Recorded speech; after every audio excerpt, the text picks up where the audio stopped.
could be you, Mrs. Darrell Ray from Fort Bridge, Wyoming. It could be you, Mr. Nelson Cottle from Trenton, Utah. Or wherever you live across the United States, it could be you. It's America's Show of Surprises, brought to you by New Liquid Krell, the shampoo that's extra rich to leave your hair looking radiantly alive. And by Ivory Soap, advised by more doctors for baby skin and yours. And now, here's your master of surprises, Bill Layden.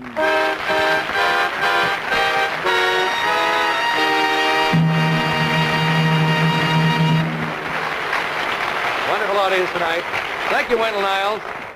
Welcome to It Could Be You and so many surprises. And are we fortunate tonight? We have a famous producer in our audience. Let's see if our cameras can find him. Now, this producer, I'm glad to say, is bringing back the double feature. And It Could Be You, we're talking about Staff Sergeant James Busby of San Francisco. Come on stage. I want to talk about your career.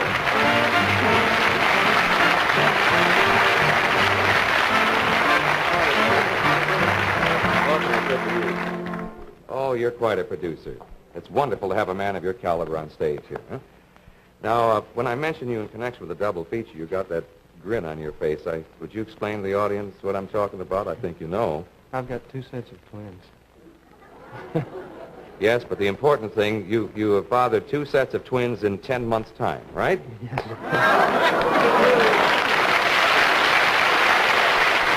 Now, of course, I mean, I don't know why you applaud. That's the service influence. You always do things on the double, right? Now, Sergeant, we know that you live 400 miles from the studio and want to thank the Air Force for helping us trick you into the studio tonight. We know that you and your large family are living in a 2-bedroom apartment. Having a 4 of a kind makes a full house with you, doesn't it? Huh? Of course, you probably don't play that game being in the service. By the way, you actually know scientifically the odds on having 2 sets of twins in 10 months? No, I don't. Well, we checked the insurance companies for statistics, and there are really no odds. No one's ever looked this up before. But most of them agreed that the odds are about, well, more than 25 million to 1. Now, this is the statistics we received. Now, I know your wife's name is Anita. Where is she right now? She's in California. She's at home. You know, Anita, your wife, where's home? It's at Rafael Village there in Nevada. Right near San Francisco, isn't Yes, it? sir. Mm-hmm. Well, get set for another surprise, Sergeant. That's what you think. Krell flew her to Hollywood this afternoon, and here she is. Come on out here.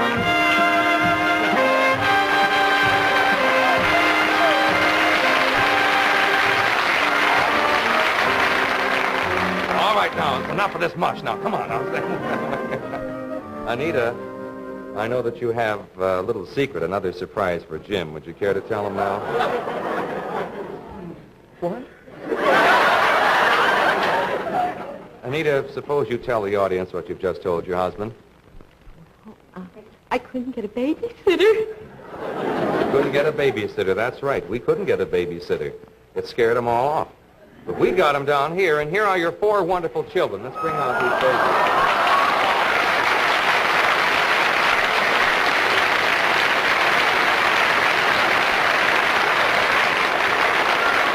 Diane, Denise, and there's John and Joseph over there sacking it out. The girls are older.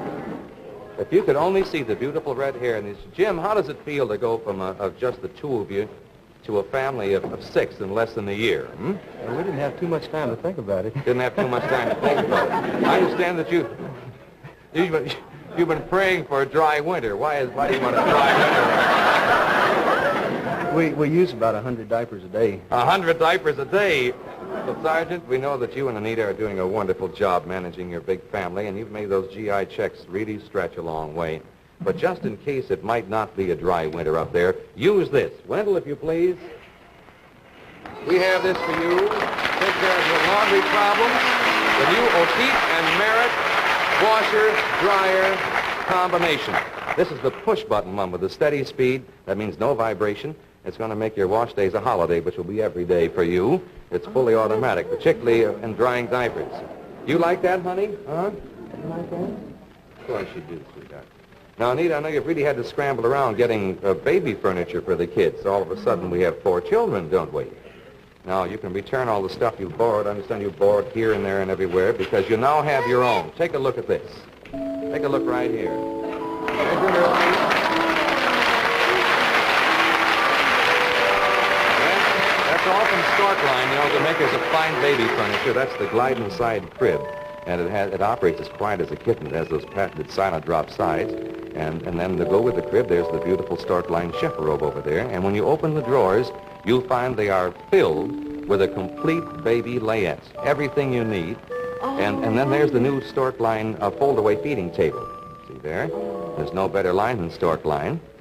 And I know what you're thinking right now. We'll have 3 warming up while the other are in it. And there's also the deluxe bassinet and the baby scales to go along with that. And by the way, we have thought of this too, Anita and Jim. One of each won't be enough. So we're going to send you 4 cribs, 4 chifferobes, and 4 feeding tables. Is that all right? All right, Sergeant? And, another little thing. Everything you see here, with the exception of Wendell, is yours. We're sending you also these 2 twin Stork Line perambulators are yours. Now, all you have to do is to make the sidewalks wider on your block. These are beautiful children, and you should be very, very proud, as we are for you. And I know that you're going to have just a world of happiness. And it's been a double treat, believe, surprising you on It Could Be You for all of us. Congratulations. I'm going to go with the children. I don't trust Wendell.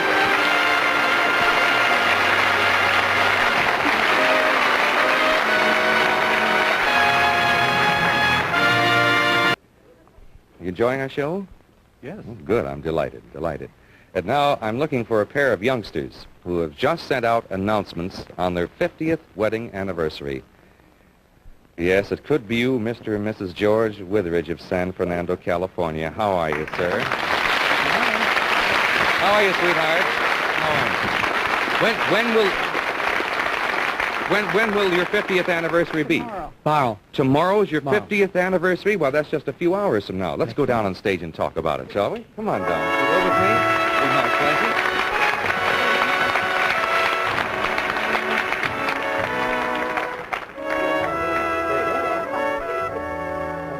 You're all right, sir, but I'd rather have the pretty one stand next to me.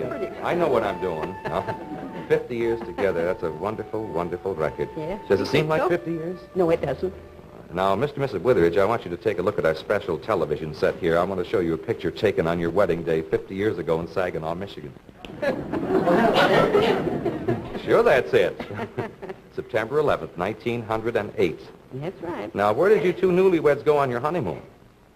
Nowhere. We didn't have a honeymoon. I know it. You were a coal miner at that time, weren't you, sir, in Michigan? You had no money. No. And the very night of your wedding, your brother got sick, and Mr. Witheridge spent the whole honeymoon night walking to town to get a doctor.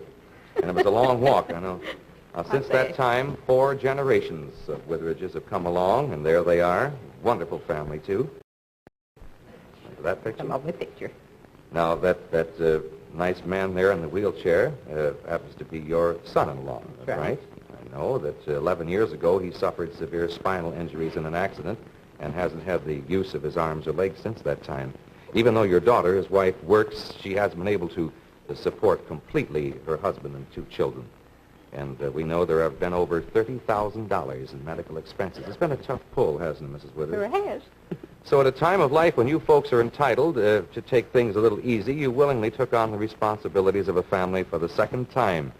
Now, Mr. Witheridge, what do you do for a living, sir? Florist. I know that you have a rather small florist shop in San Fernando, a small town north of Los Angeles. And I hear that you now and then slip an extra flower or 2 into wedding orders for people who can't afford a big bouquet without saying a thing, don't you, Mr. Witheridge? Well, we find out. Sure it does. And your daughter keeps telling you, Dad, you and Mom are never going to take a honeymoon trip that way. You've got to save a little. Well, Mr. and Mrs. Witheridge, we have a golden anniversary present for you. Wendell, the present, please. Happy golden anniversary.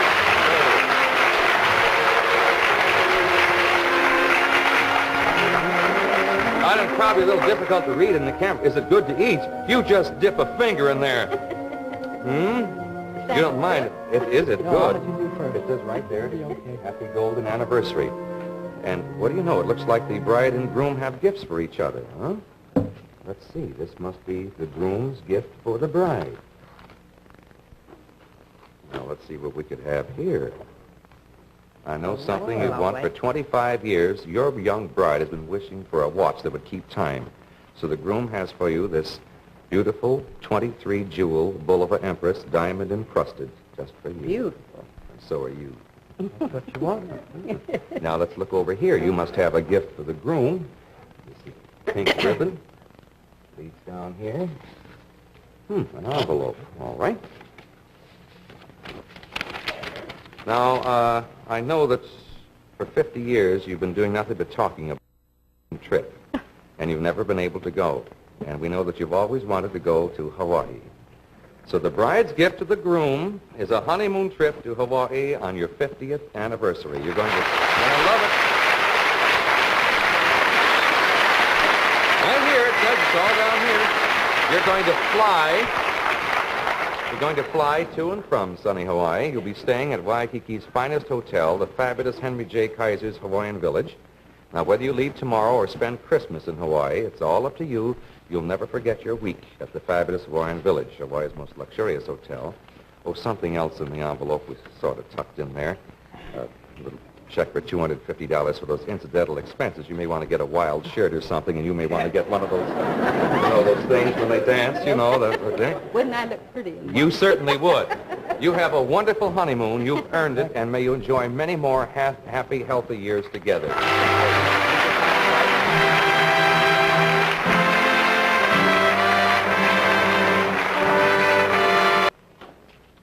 We're going to surprise a man right now who took part in one of the most dramatic, exciting adventures to come out of World War II.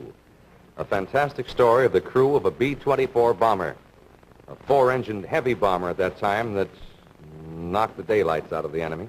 This one was shot down by Japanese anti-aircraft in the jungles of Mindanao and the Philippine Islands in the year 1945. The B-24 shot down over Mindanao was named, ironically, I'll Get By.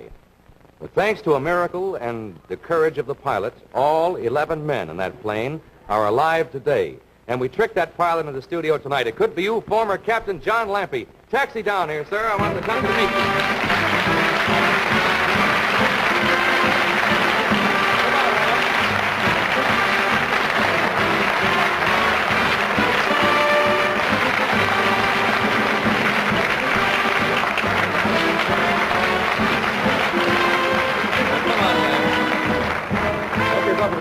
Old B-25 pilot.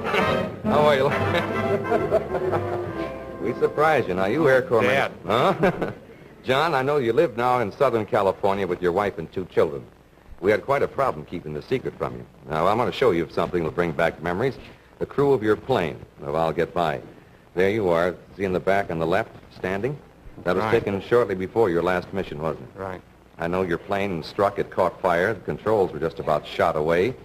But you held a course. You stuck to the ship and held a course while all your men bailed out, 1, 2 at a time. Like a good captain, you were the last man to leave the ship. How close to the ground were you when you finally hit the silk?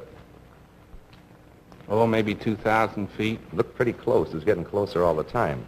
And they had a little game there. The Japanese soldiers were giving you a bit of a bad time on the ground, weren't they? I'm a little shaky, Dad. They had a little thing called Pop the Flying Americans, and they were shooting at you. I know you and your men were floating down in probably the worst spot in the world you could have landed. You were coming down right over a prisoner of war camp, a delightful little Jap penal colony. Penal colony. That's Davao, right. a lovely place. Yeah. But as all you men were floating down in parachutes, a miraculous change in air currents caused you to drift, and you drifted your men right past the camp, although one of them, Sergeant Swain, landed about 30 yards outside the camp. That's correct. How'd you make out? Where'd you land? Lord only knows. Maybe 2 miles from there. But you were up to here in tropical growth. I know, That's right in right. the dense jungle. You actually were about a mile from the camp. I know that for days in this Are you dense... shaking? No, are you? I'm nervous. You all right?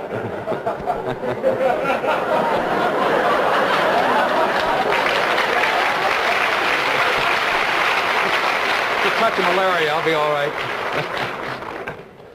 I always did worry about 4-engine men. Now, I know that For days, you fellas had nothing to eat. You had hunger, the fever, malaria, and exhaustion. But one by one, after 2 weeks in the jungle, all 11 men were rescued right under the guns of the Jap searching parties by the wonderful Filipino guerrillas. Those were tough guys, weren't they? And they were wonderful. I bet you were glad they were around, weren't you? I bet Positively. you were. I know the enemy did not capture a single man of your crew. They all... That's true. All evaded them. Now, where did the Filipino guerrillas take you, and what did they do for you? Well, they simply picked us up piecemeal, packed us to their garrisons and whatnot, and that was about it. Eventually, the Navy came in and picked us up. I know that they fed you, they gave you medicine, what little they had. They had very little to eat. Finest people in the world. But they sacrificed their own food for you. That's correct. That's right. And I know how grateful you were to those wonderful Filipino people. And here to tell us about it, it's going to be a surprise for you. From Concord, California, your bombardier on the I'll Get By, Captain Jim Smith. You haven't seen this boy in a long time. Look right here.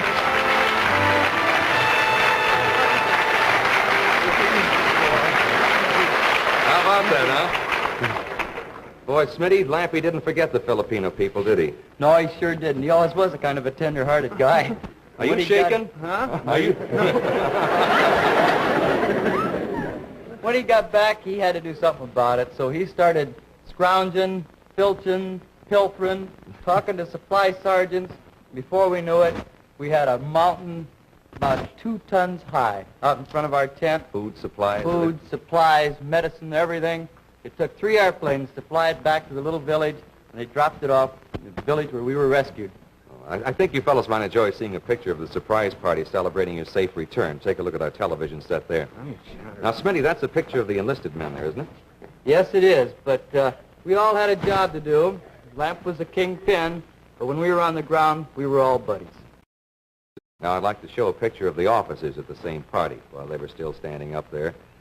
The cook couldn't bake one cake big enough for all of you. Wait, John, let's see. 1, 2, 3, 4. I see 5 officers in this picture. Your plane carries only 4 Well, officers. we had...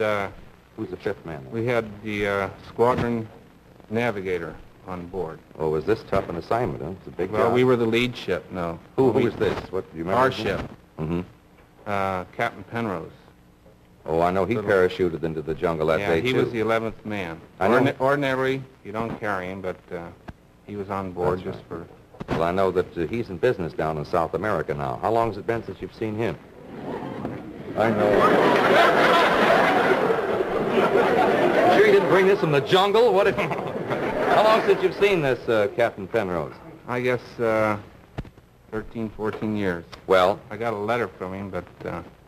Well, Prell wants you buddies to have a visit again, so we flew Captain Julian Penrose all the way from Sao Paulo, Brazil, and here he is. Come out here, Captain.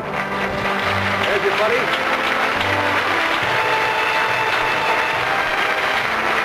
See you, John. How about that, huh? Now, I know that you 3 fellows must have a lot to talk about, right, Julian? We do, indeed. The reason I'm holding you like this, I want you to get up here where the cameras can look at you. I'm a little shook up. John, you know, I'm going to murder about 2 people. we owe our lives to you, and we want to thank Bill for making this reunion possible. Now, he told me that these 2 wouldn't be here if it hadn't been for your cool thinking and keeping that ship under control. That's very true. Well, I know... You're shaking more than I am. We've enjoyed bringing you together after all these years, and I think this is really going to be a gab fest tonight.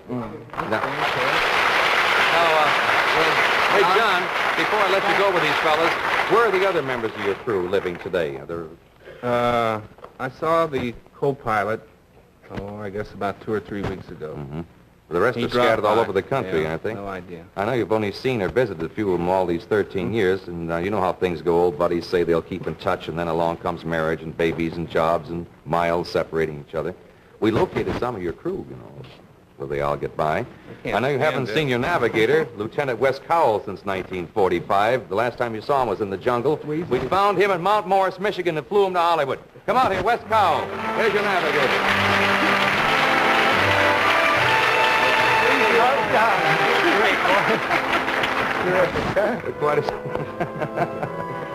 Oh, boy. This is quite a night for the captain, I'll tell you. And our staff tracked down your co-pilot, Lieutenant Davy Rolfe in Spokane, Washington. Here he is. There's Davy.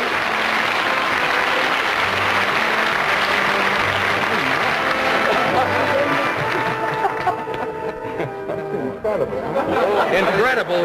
Come around here. You haven't seen half of it yet. Boy, the war story is going to get it going over tonight. You know, it took us weeks. It took us weeks to do this, and we want you to. We got more. You know, it took us weeks to find these men all over the country. Let me say a few.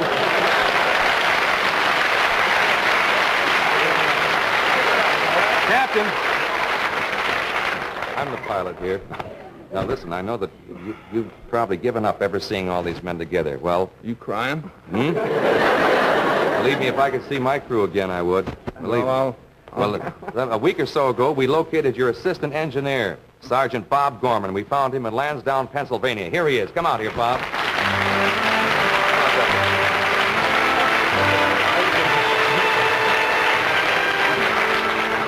How you doing? This boy saved our lives. Good, we heard it. Yeah. Great boy. I know this is going to be quite a gathering. Whatever happened to Jack Swain? You know, he's the fellow who... Swain? Yeah, he landed so close to the... He was the one that landed 2 feet outside the Jap. Lord knows, but he's probably here.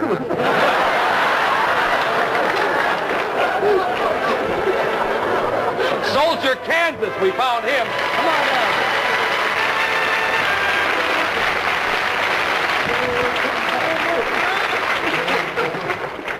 You know, we've burned up the wires trying to find the rest of your crew. They're spread all over. And I know that you had some wonderful men, your waist gunners. We called Lancaster, Ohio. We called McAllen, Texas, to see some of the guys. Sergeants Lawrence Murphy, Denny Durr, and Patty Fortunato and Paul Cantu. We found them all right. They were spread all over the country. Here they are, the whole crew. Come on down here. The whole crew is here.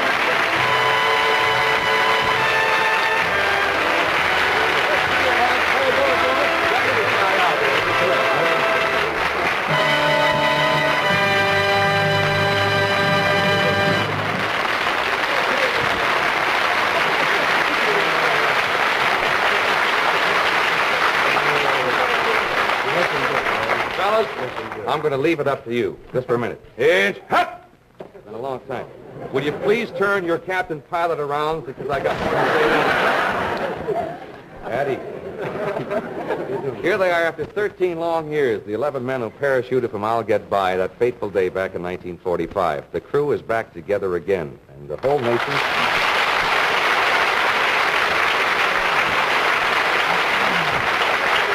Let me tell you this, Lamp.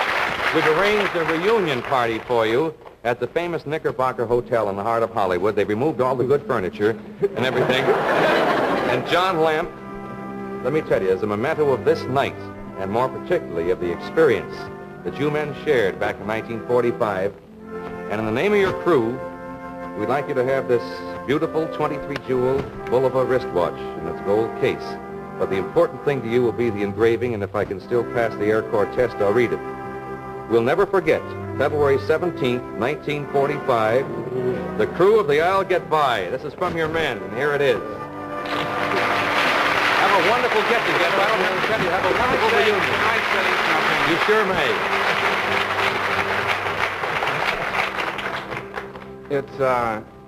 It's impossible to say anything. It really is. It's incredible, and I want to thank anybody and everybody and your sponsor. Is this it? Put it on my hair, and I'll put it on your hair.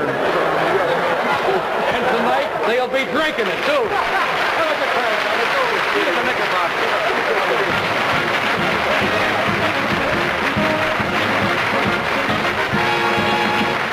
Be a lot more surprises the same time next week. Be sure to watch It Could Be You daytime, Monday through Friday. This is Bill Layton saying when we come your way next time, one of our surprises could be you. Bye-bye, everybody, and thank you.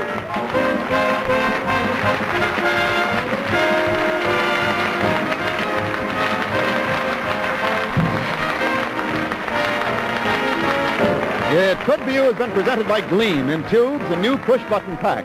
The toothpaste for people who can't brush after every meal. And by Ivory Soap, 99 and 44 100% pure. It floats. Our out-of-town guests are flown to Hollywood via TWA's luxurious jet stream, featuring exclusive siesta-sleeper seats.